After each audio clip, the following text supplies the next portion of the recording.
And it looks like we are right on time to get started. We've got a great webinar today, 12 amazing features of the Brain 12.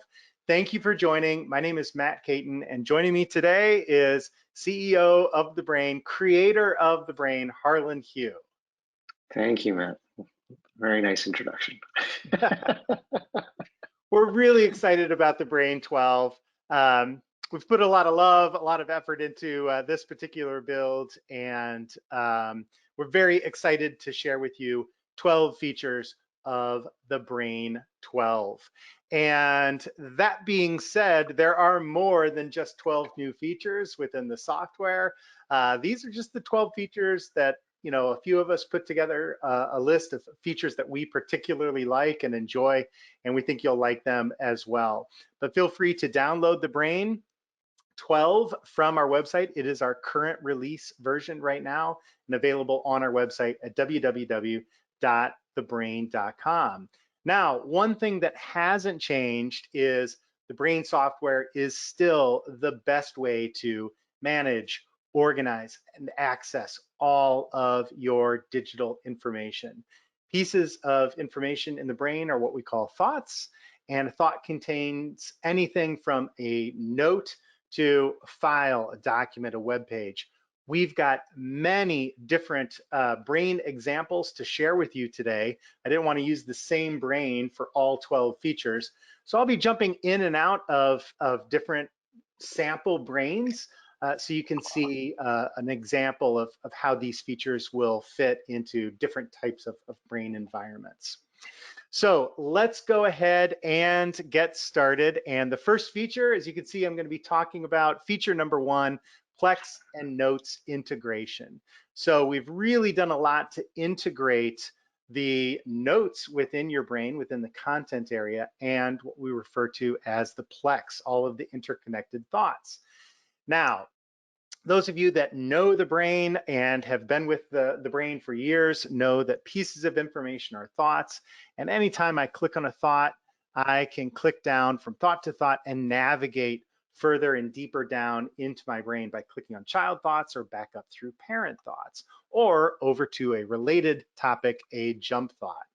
Well, now in the content area of the Brain, you can see I'm going to scroll down this. I clicked my way down to A Midsummer Night's Dream, one of the plays that is within this particular brain. And if I scroll down to the bottom of the note, that's a very long note, but regardless, you can see the first thing I met with are my mapped links. Mapped links are a direct reflection of what you're seeing in the content area of the brain. In fact, and this is a great example, I'm actually seeing more in my mapped links over in the content area than I am in the structure of the Plex, because I've got a scroll bar here. It doesn't all fit in the Plex at the same time. These are sibling thoughts. They share the same parents as Midsummer Night's Dream. And here are all of my different sibling thoughts specifically under the parent thought that they connect to, which means I can now focus on my note. And I'm currently on a thought for Midsummer Night's Dream, which is a comedy. I can click on comedy. And notice I'm clicking through the mapped links being displayed below the note in the content area. That falls under literature, which goes all the way back up to Shakespeare. This means I can actually minimize my Plex if I'm focused on taking some long, diligent notes for a class or whatever the content may be. I can actually click my way back down my literature, and I'll take a look at my different comedies, get right back to where I was, Midsummer Night's Dream, just navigating. And if I scroll up, you can see there's that long note for A Midsummer Night's Dream. So I can stay focused on the content within my brain if I'd like, and use that mapped link area for navigating. Now, additionally, another sort of component of that is the ability to quickly create thoughts from the notes. We'll have more on this in just a little bit. It's another feature number we're talking about today. But also notice if I type in very quickly, I'm going to type in also wrote Macbeth. Notice that Macbeth actually has a blue underline in it. This actually takes us into our sort of next phase of features within the brain, which are mentions. And thought mentions are references. As you're typing in the notes, your brain will help you to remind you that there's existing content that matches whatever it is you've typed in so far. So here I just wrote the word Macbeth. Notice it has this little dashed underline. I can right click and I can actually activate that thought. Now, this gives me two different choices. I have a character Macbeth and the play Macbeth. So I know which one to click on. I can click on the play for Macbeth and navigate directly to that thought. This is a feature that is particularly helpful with those of you that have thousands or even tens of thousands or hundreds of thousands of thoughts within your brain. As you are creating content within the notes, your brain will help to remind you of existing data, existing content. And it pays off even further. I'm going to scroll down to below my mapped links and take a look at my backlinks, and there they are, unlinked mentions. So anytime Macbeth was typed into a note, you can see I've got 3 other notes where the word Macbeth was used. And I can scroll through that, click and navigate to any one of those thoughts to, again, start reviewing that content. So one more time, just to share with you, I'm going to come back to Macbeth and just go to the very top of this and show you another example of how this really pays off. I'm just looking for a random line. Here's one, Paddock calls. What is Paddock? Is that a character within the play? I don't even know.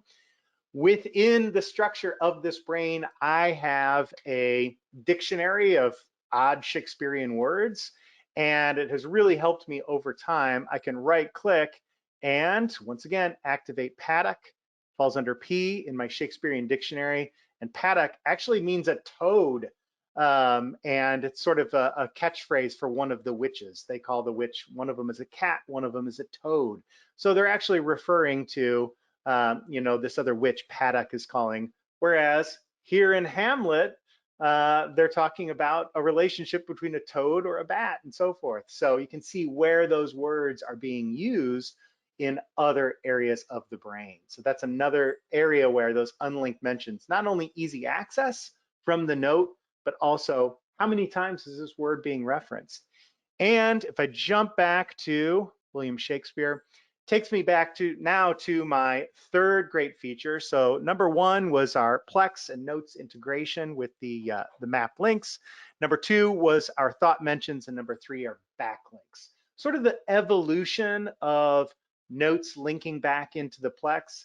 Now that I have this unlinked mention, I can go one step further and say, you know what, I want this to be a permanent link. I'm navigating to this thought from this area often, yet I don't necessarily need to see it visualized within the Plex. It's referenced and I use that from time to time, so I'm going to go ahead and link to the play Macbeth. So it's no longer underlined. As you can see, it's just made to look like a hyperlink, and when I mouse over, I can click and go directly to the Macbeth thought. So that's the evolution of those backlinks then turn into, or excuse me, mentions then turn into backlinks. And one more related feature in sort of that area, I want to talk about using Control K. Control K is a really great way to select any word. You can just click on a word or select a phrase. And if I click on Control K, I have the option to create a new child with that content being the child thought name. So I want to select the Bard of Avon. You know, down below I've got movies, games, literature, and resources. I really want to have a direct link to the Bard of Avon. I'm going to talk more about where he grew up and why they call him the Bard and so forth. So let's go ahead and click on that. You can also get there by right clicking. So if I just want to playwright, I can right click and I can get there as well. Insert a thought, new thought called playwright, or actually type in a URL and have this word be a web link. But there you can see it created my new thought. So once again, we're integrating the actual note content in the content area with the structure of the Plex that you are continuing to build in the Brain 12. And that brings us to feature number 4, which is dynamic to-do lists. So we're talking about the content of the notes in the content area. I'm now going to, let's reference my little guide here. We're down on number 4, and this is the brain that I'm going to use as the example. This is my own personal brain. And I keep a lot of checklists. Checklists are very easy to create within the notes, and it's a great way to keep track of being organized. You know, what tasks have been completed, what tasks aren't done yet, and so forth. Nothing new there. We have had checklists in the brain for a while now. The great new feature is that if I open up the area where the reports are, the reports now have 2 tabs. So I can go to my report tab and review all thoughts in this particular brain, or I can go to my to-do list. And the to-do list tab shows me a list of all thoughts. Now this is pretty interesting. I've got 251 thoughts in this particular brain with unchecked items. So this has been just groundbreaking for me because I keep checklists all the time. Sometimes they're not very important. This is my recreational brain, so it's a project that I'm building or what have you. Sometimes, as you can see, I've got my list ordered by date modified. So my weekend to-do list, things that I'm working on this weekend. If something gets completed, I can check it off the list. And notice I check it off in the notes. The content area upgrades as well. Or I can check it off in the content area, and that'll update in the over in the content area of the thought. So only from the to-do list or from the actual note, I can check off either from either location. And what's really great is that when something is checked off, so here's my 2021 coaching thought. This is where I'm keeping track of all the classes and things that I need to do for coaching a team on my kids' high school mountain biking team. And when something is completed, checked off the list, as you can see, it no longer appears because everything's done. It's not on my to-do list anymore. So I checked that, completed that task, checked it off. It no longer appears there in the to-do list. So I've got a lot of cleanup. I've noticed once this feature came along in my own brain, this particular feature is very helpful in business brains as well, where you're keeping track of all of your tasks and assignments and so forth. So a really, really great way to keep track of to-do list items within your brain. And that brings us on to another fantastic feature, which is merge thoughts. So number 5, merging thoughts. And once again, I'm going to jump into another brain for this example. In this, I'm jumping into the aviation brain. And the aviation brain is a brain that we created recently, and it was actually created by Chase, who's on our webinar today answering questions in the QA. And it's all about aviation, the history of aviation, actually classes on how to fly. It's a fantastic, wonderful resource for aviation, this particular brain.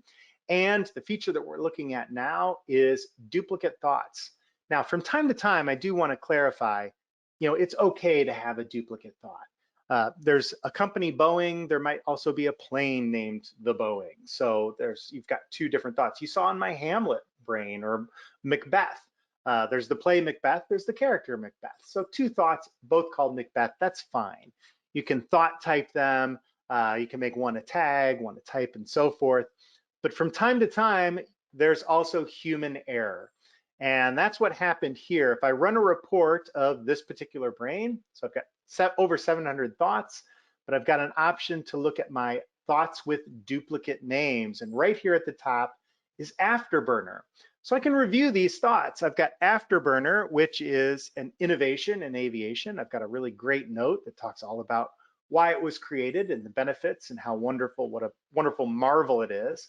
But then also I have a video of a Tomcat F-14 using the Afterburner for full Afterburner for takeoff.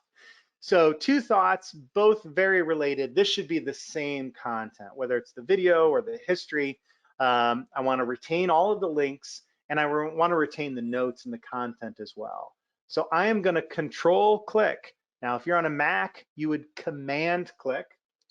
to add these two thoughts into my selection box. Afterburner, the video, and Afterburner, the history of the making of this sort of the invention of the Afterburner. There I have them both in my selection box. I can now close my report. I'm going to right click in the selection box and select merge two thoughts. And the brain actually takes the content and merges it into one thought. I've retained both parents. There's the Tomcat F14 parent thought, also falls under innovation.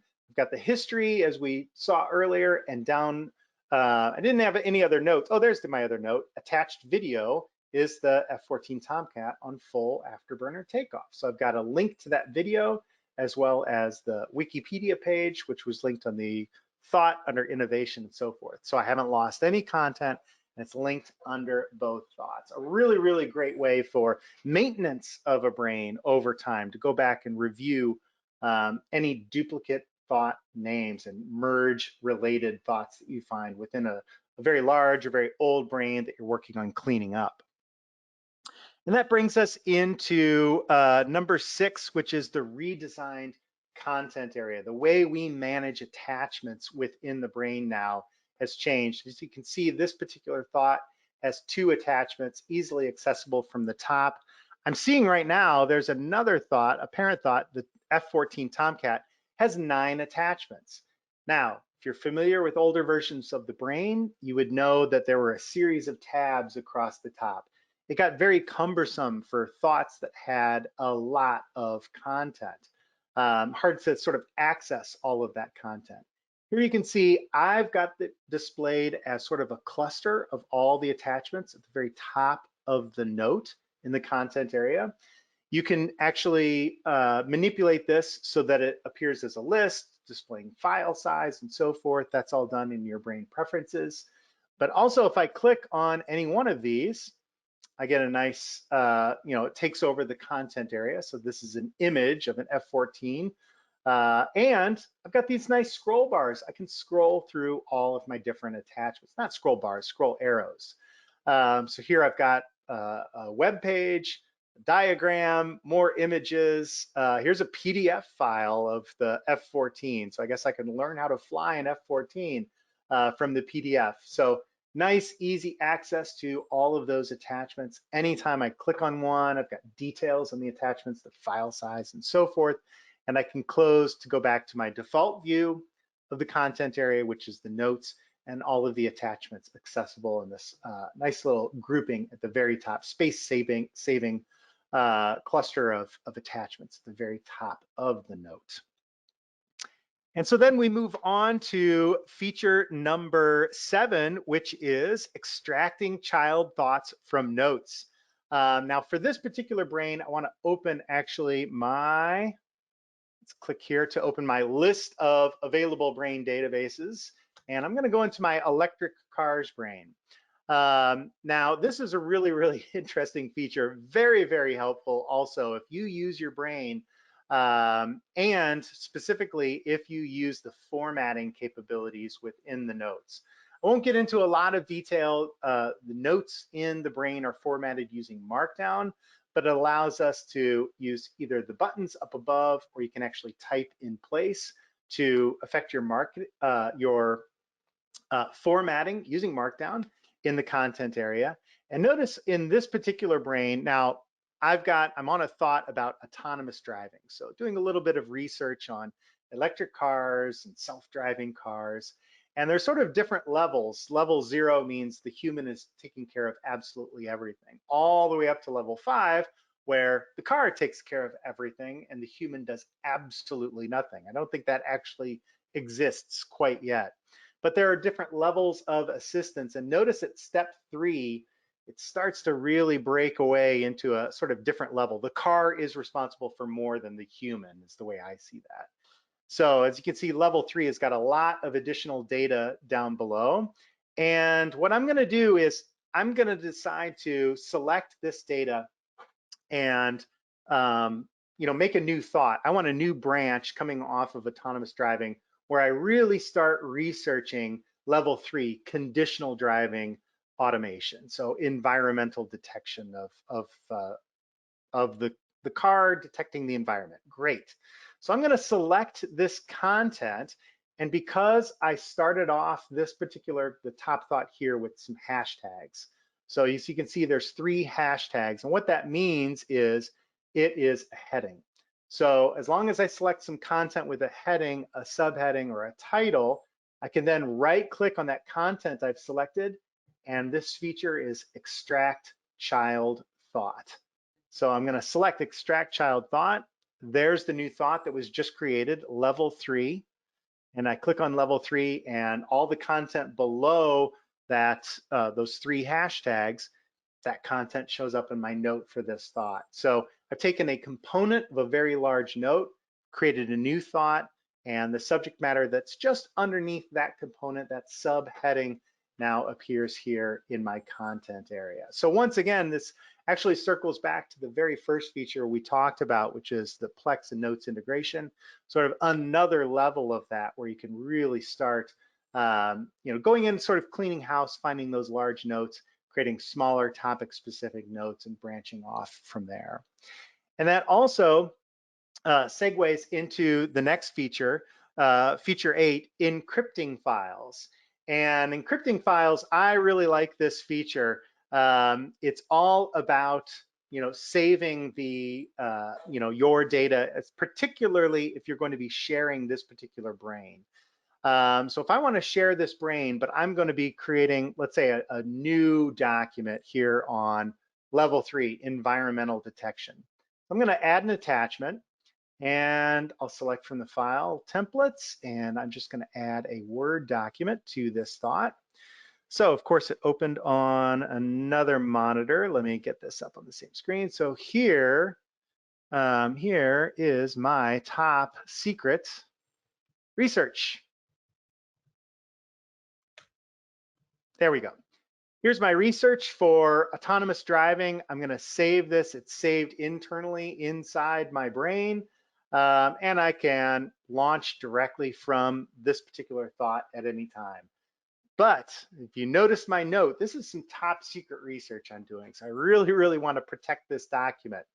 I'm going to right click on the document and select to encrypt. So the brain's encryption capabilities allow me to add a prompt. So let's add something random, my favorite transportation system. Little odd, I'm talking about cars, but my favorite transportation system is a kayak. So the password that you create is, it will be encrypted, and no one can unlock this encryption. I won't go into all the details.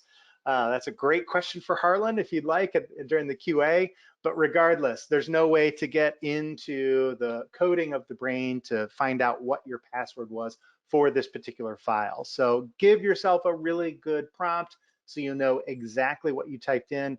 It is case sensitive as well. And I'm confirming that the only way I'm going to be able to get to this file in the future is typing in that password. So I'll say encrypt. And notice the icon changes. It's got a nice little locking icon there. So when I return to this thought and say, well, it's time to start working on my top secret document, I can just click.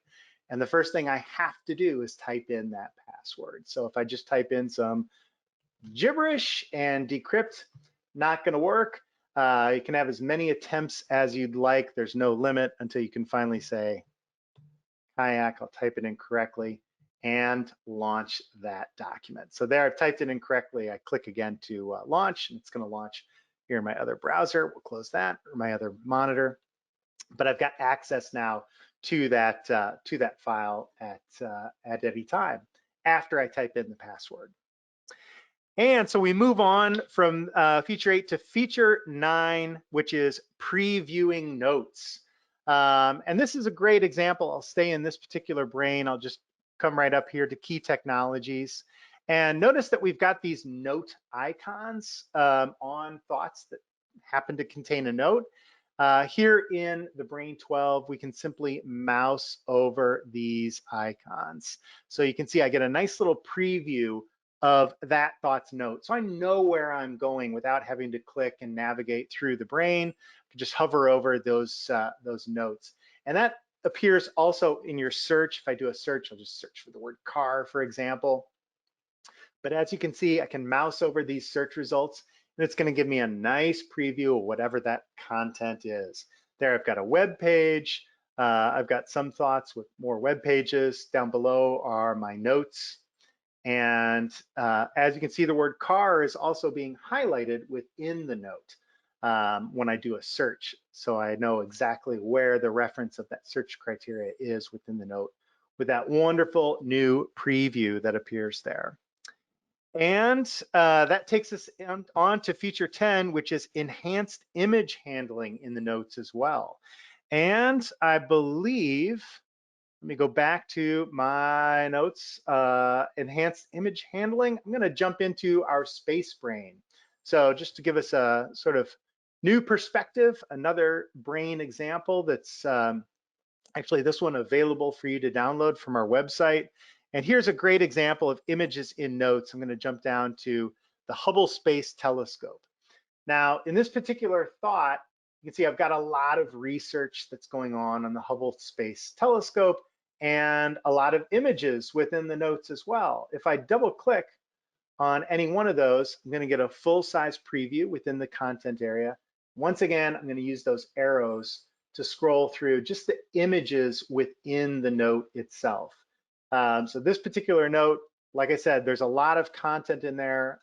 It's image intensive, and all these images, I can scroll right through them from one to the next within the note area.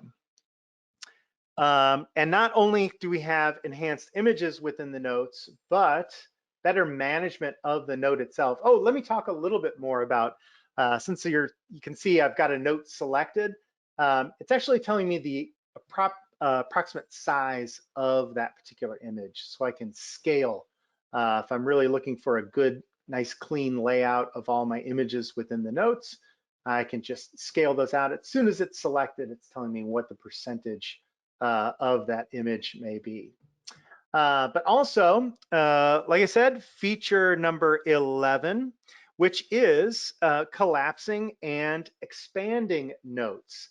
So also in this particular note, I'm using a lot of those formatting capabilities, specifically the paragraph styles. So I've got headers and footers and so forth.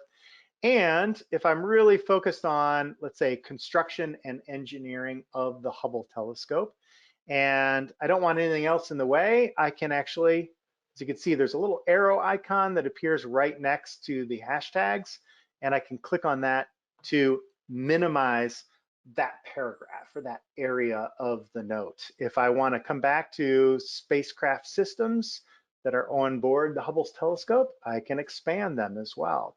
So this allows you to have a lot of detailed information within a particular note, and if it's well structured using those paragraph styles, headers, footers, subheadings, subtitles, and so forth,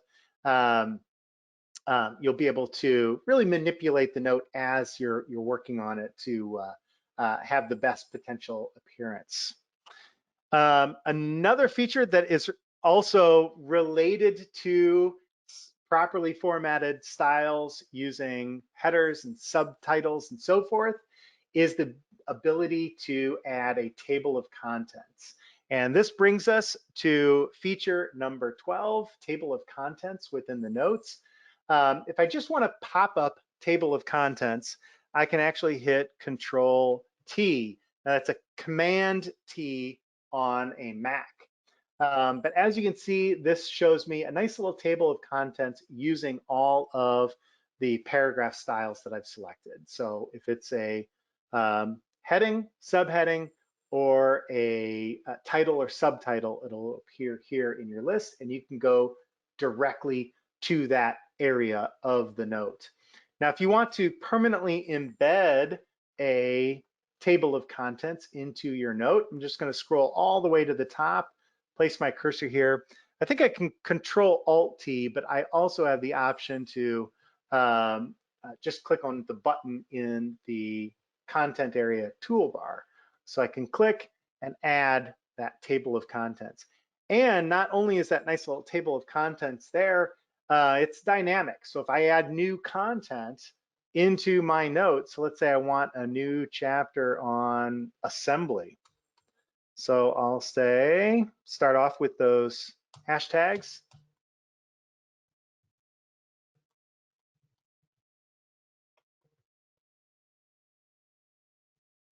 Assembly of the telescope. And I scroll up, and here, let me just add some text. Enter. Here is a diagram. And I'll scroll up to my table of contents. There it is, assembly of the telescope. So anything that I add using those titles, subtitles, headings, and subheadings, those will then affect the results of the display of that table of contents. So there you have it, 12 new features of TheBrain 12. I went through those pretty quickly because I really wanted to get to our interactive QA with Brain creator Harlan Hugh. Now, if you've got questions about those features or more features that exist within the application, now's the time to write them into the GoToMeeting question panel. And Harlan, if you're ready, I'm actually going to go ahead and fire off the first question. What do you view as the most important feature of TheBrain 12? Okay. Well, before I address that, maybe I'll just talk a little bit. Thank you, Matt, for the wonderful demonstration. It's quite interesting actually to see the overview of all the things that have happened in version 12. It was quite an extensive release in terms of the amount of features that we put in there. So we're very proud of version 12 and all that it has. Yeah, I mean, just in terms of kind of the general I guess theme of version 12, what we're really trying to do is enable people to have a much more free-flowing experience in terms of interacting with notes and being able to link and connect information. Obviously, the brain is all about connecting information and making that network of relationships that mimics the way you think about things in your head. But I think that the notes now are sort of on par with the Plex in terms of the ability to see and create connections. So in terms of, I guess, the visible changes in version 12, that's for sure kind of the key theme and the most important thing that we accomplished. But sort of under the covers in terms of what people kind of don't really see, one of the other very important changes is that version 12 actually has a new structure in terms of how, or new infrastructure in terms of how the database is architected and how all of those things are programmed on the back end. And this is really going to enable us to keep moving forward in terms of scalability and ease of development. So that's another important thing that maybe people don't hear about too much, but we're always investing in the infrastructure of the program and making it scalable for the long term. So great. And our next question that came in, and maybe I didn't clarify the differences. What are the differences between an unlinked mention and a backlink? Okay. So basically, backlinks are the ability to see when one thought or one note is referencing another thought. So if you have a link in your notes that's pointing to another thought in your brain, then that's we just call it a link, but I guess you could call that a forward link. And the backlink would be the reverse of that, meaning the destination thought now knows that the source thought is pointing to it, right? And so when you go down to the bottom of the note, you can see all the other things that are referencing the current note that you're on.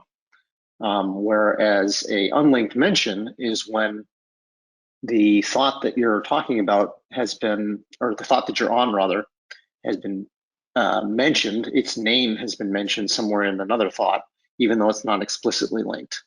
And those unlinked mentions are a nice way of being able to find all the places in your brain that are talking about the current topic without actually having to go through and look for them. It's almost like a dynamic search for the current topic, right? So in this example where Matt is showing Earth, you can see that there are 29 other thoughts that are talking about Earth, and then you can actually see those references inside of the notes. So one of the things that Matt didn't really touch on, but an important benefit of this approach is that the footer at the bottom of your note really functions as a way of aggregating all the references, all the writing about the current topic, kind of automatically, right? So every time you make that connection, it's like you're putting more information into the note of that thought, even from a separate area of your brain, right? So you don't actually have to jump back into that thought to add information to it. You can just make a link to it, and then it's going to not only show that there is that link, but actually show that link in context in terms of showing the paragraph and some of the context that occurs above it. Great.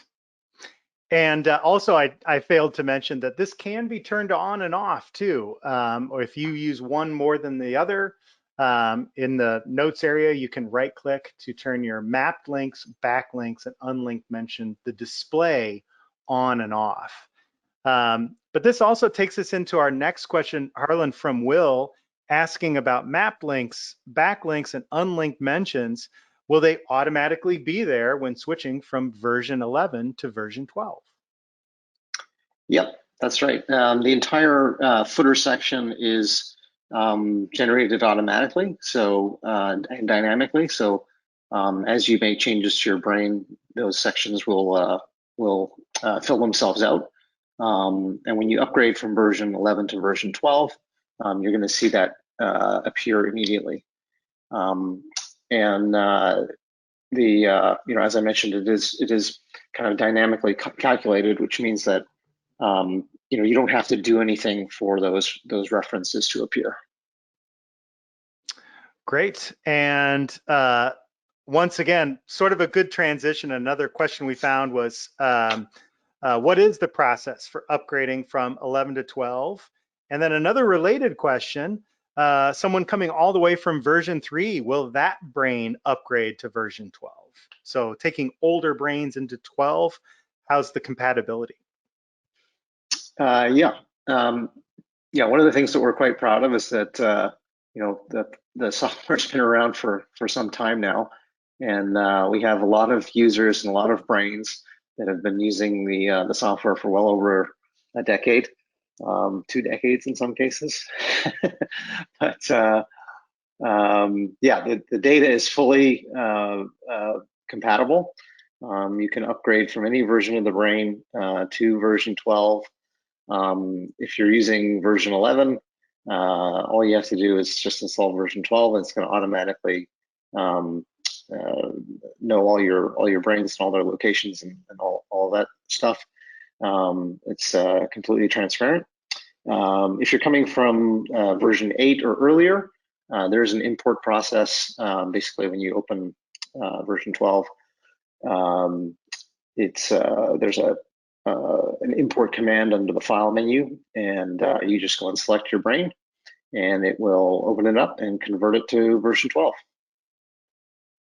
There, I'm catching up to you. File import, and you can import a BRZ or a version 8. There it is, brain zip or brain into 12. Yeah, Fantastic. That process just takes a couple minutes. Yeah. Great. And Scott would like to know about BrainBox. Now, we didn't talk about BrainBox today because it's not a new feature of the brain. But I guess asking if it's how to use it and will it still be there in version 12? Yep, the brain box is an integral part of the brain now, so it's not going anywhere. But kind of the purpose of the brain box is it's an inbox for your brain. So it's a way to easily send things to your brain without having to specify exactly where you want it to go and things like that.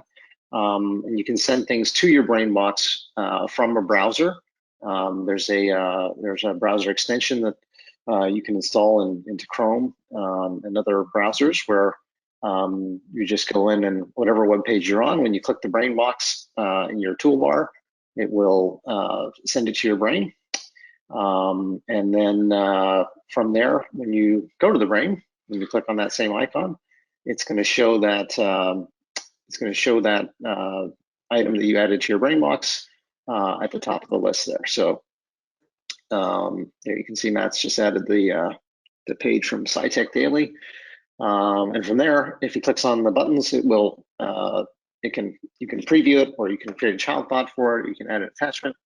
So all of that functions as it did previously in version 11. And we're going to continue to improve that experience. It's also worth noting that the BrainBox support is quite extensive on the mobile applications.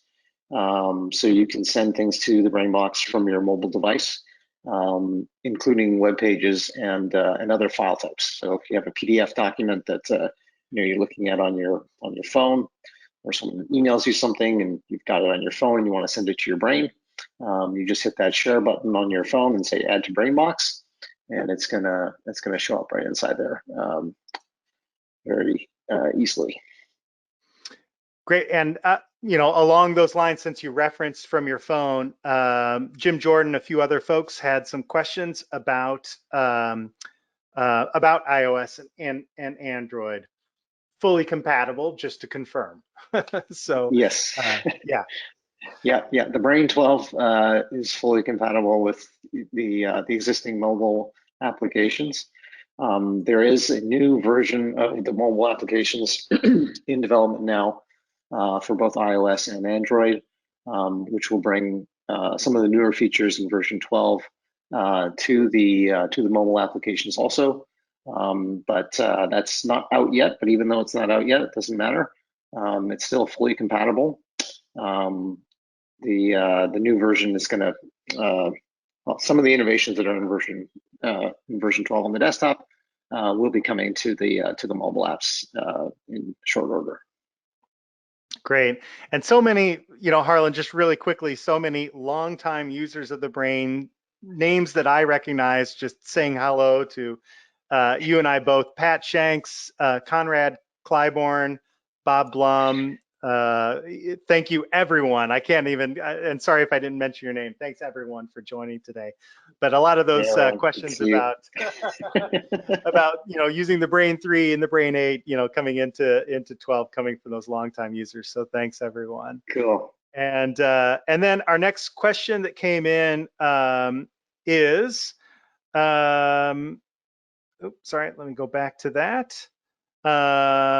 Team Brain, I guess more questions about compatibility, and does everyone need to upgrade when using Team Brain? And just for clarity, if anyone doesn't know, Team Brain is a collaborative environment. So I'm on the Space Brain right now, perfect example. This was started by Shelly Hayduck, went on to Jay at our office, myself, I think Harlan contributed into this Brain. So this has been a team effort, multiple people interacting and editing the same Brain database. And I think just the question is about, compatibility, and does everyone need to upgrade? Right.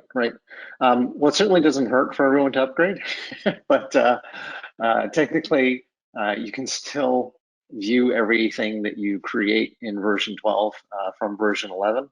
The database backend is compatible. Version 11 can read the changes that version 12 makes. However, of course, the footer at the bottom of notes does not appear in version 11. So you wouldn't be able to see backlinks and unknown dimensions and all of those features. But all of the data is still there and accessible.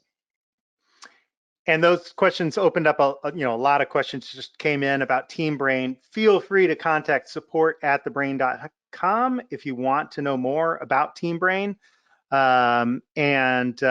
Also a lot of questions that came in about the multitude of, or the variety of different brains that I demoed. Yes, many of these are publicly available for you to download or see online.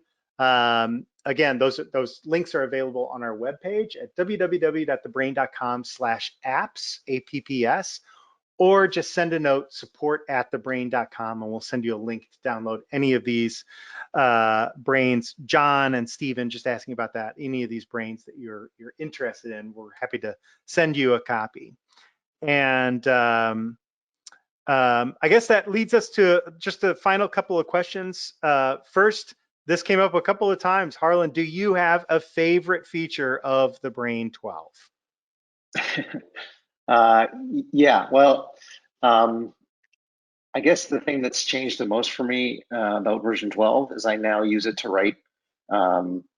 It's my go-to place for writing things. I used to, if I had a very long document, I used to write it in Word or on the Mac Pages. But I basically almost never use those applications anymore. I do all my writing in the Brain now. I just find that the notes editor is well, I mean, it's become my favorite editor. So the ability to collapse and expand different sections really enables you to scale the amount of content that you can write inside of notes quite nicely.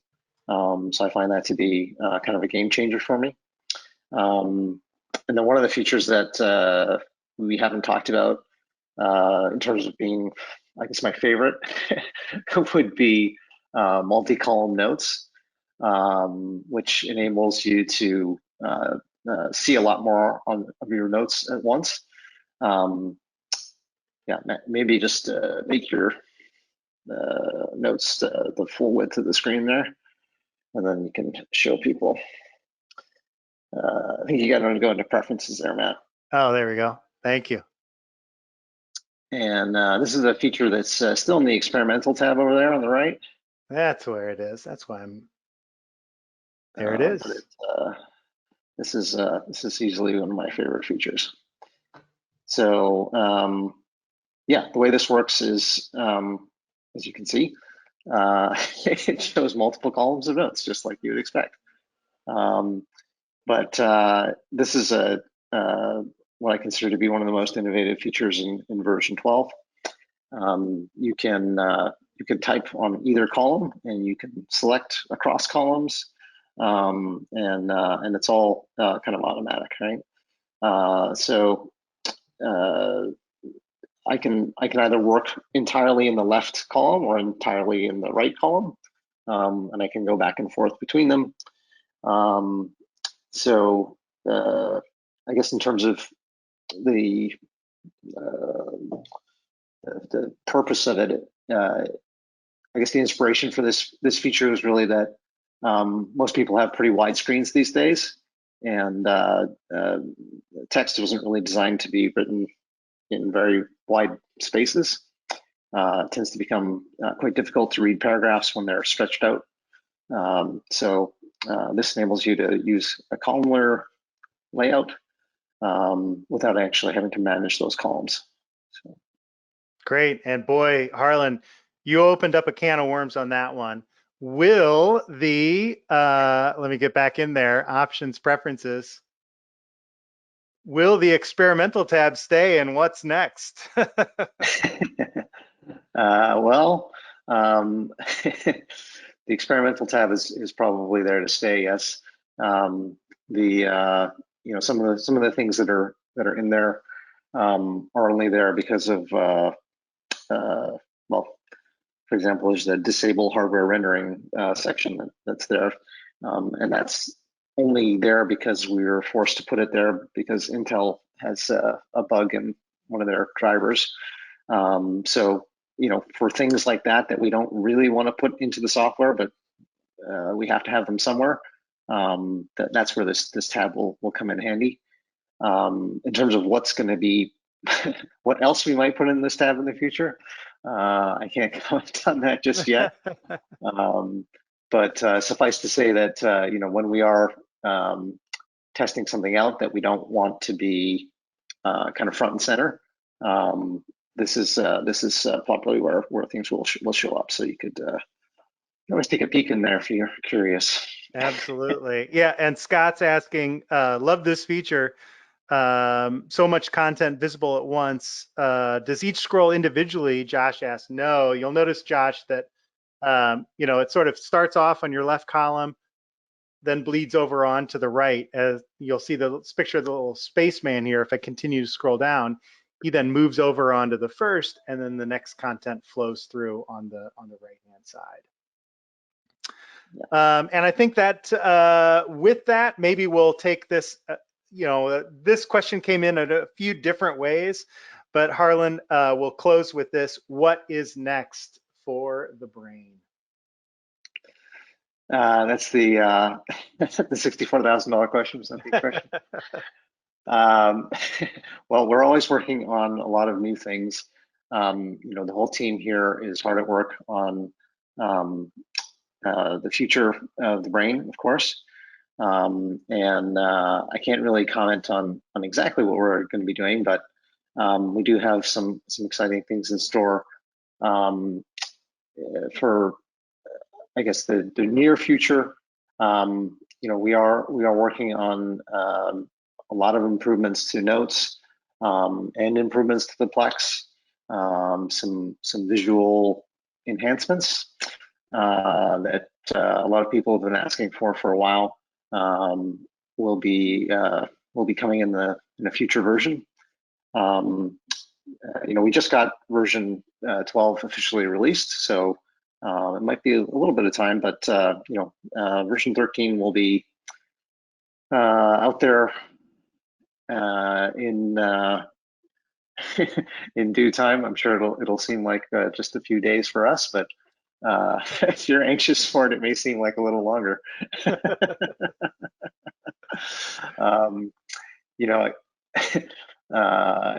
Yeah, we are always working on new things. I think that one of the things that I get a sense from the community in interacting with people is that it seems like every time we do a new release, everyone's like, "Oh, well, you gotta get this and you gotta get that," and when we come out with a new release, I get the feeling that some people think, "Oh, well, this is it." Like, if it doesn't get in this release, it's not coming. But that's not really the case. Even though as the public only sees the releases as they come out, of course, and it seems like, oh, they're doing all this development at this time. That's not really true.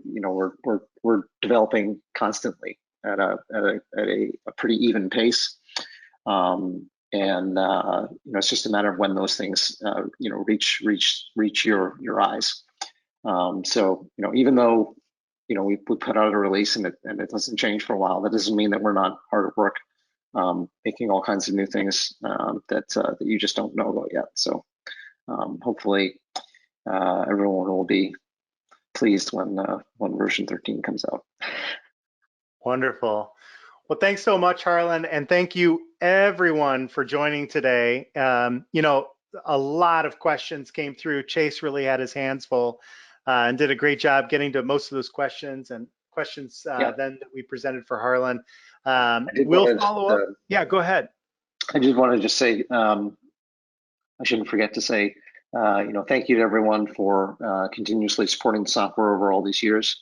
And those of you who've been with us for a very long time can appreciate kind of the amount of effort that's gone into the software, both from us as well as from the community. We couldn't do this without you guys. And your feedback and suggestions really are invaluable to us. We do listen to everything you say, and we take it to heart. So that is truly a key driver of the software in terms of how new features are developed, as well as how we address changes in the software. So thank you. Yes, thank you so much. And if we did not get to your question today, contact us at support@thebrain.com. We're happy to hear from you, answer any additional questions that you may have. Today's webinar is recorded, so if you want to go back and watch at your own pace those 12 great new features, a link will be sent to you in a follow-up email from today's webinar. And once again, thanks everyone for joining us, for your continued support of TheBrain. Thank you to Harlan Hugh, creator of TheBrain, for joining us today and getting put on the spot with some of these great questions from the community. Thanks everyone, we're happy to hear from you. And join us again for another webinar. Keep posted to our website for future updates. We're always happy to hear from you. Thanks everyone, have a great day. Bye.